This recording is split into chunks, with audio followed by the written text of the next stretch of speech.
اگر آپ کے ساتھ کسی نے ظلم کیا ہو، کسی نے زیادتی کی ہو، اور آپ نے اس کے ظلم زیادتی پر خاموشی اختیار کی ہو، صبر کیا ہو، تو یاد رکھیے آپ سے کی گئی ہر زیادتی، ہر ظلم کا جواب اللہ کے عرش سے آئے گا۔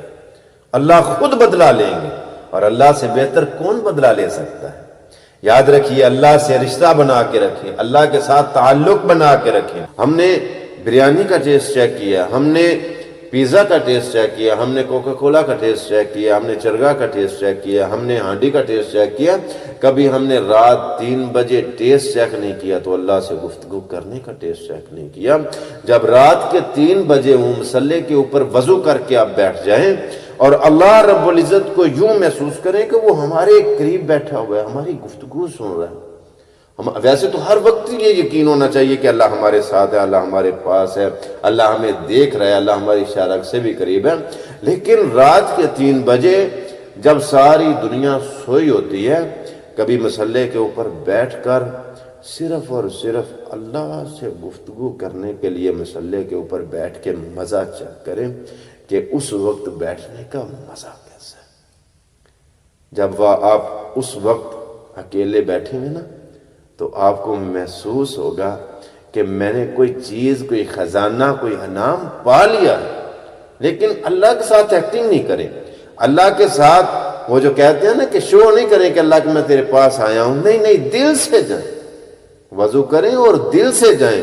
میاں صاحب فرماندے نے پچھلی راتی رحمت رب دی کرے بلند آوازہ، بخشش منگن والیاں کارن کھلا رحمت دا دروازہ۔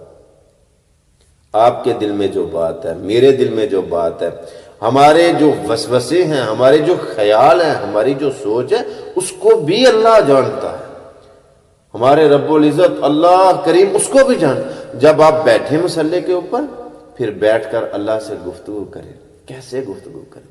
کہ اللہ تو جانتا ہے میں تیرے پاس کیوں بیٹھا ہوں، اللہ تو جانتا ہے کہ میں تیرے سے کیا چاہتا ہوں، اللہ جانتا ہے سارا۔ آپ یقین کریں، کبھی ایسے بیٹھ کر دیکھیں، آپ کے دل کو سکون پہنچے گا، مزہ آئے گا۔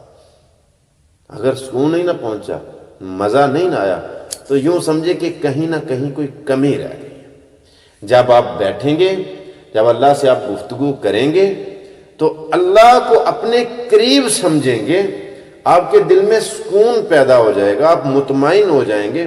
جب آپ مطمئن ہو جائیں گے تو آپ کو پھر دعا منہ سے بولنے کی ضرورت نہیں پڑے گی، آپ یوں سمجھیں گے کہ اللہ نے میرے دل کی سن لی۔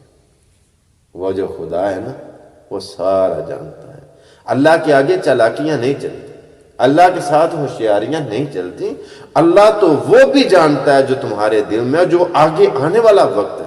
اور میں اپنے مخالفوں کو پیغام دینا چاہتا ہوں، وَتُعِزُّ مَن تَشَاءُ وَتُذِلُّ مَن تَشَاءُ۔ خدا کی قسم سارے کی ساری دنیا کے مخالف اکٹھے ہو کر آ جائیں اور مجھے ذلیل کرنا چاہیں، بے عزت اور رسوا کرنا چاہیں، تو خدا کی قسم ایک ذرہ برابر بھی ٹینشن نہیں ہے، کیونکہ وہ عزتیں دینے والا اللہ میرے ساتھ ہے، اور جس کے ساتھ اللہ ہوتا ہے اسے کسی چیز کی پرواہ نہیں ہوتی۔ اس بات کا توکل قائم کریں۔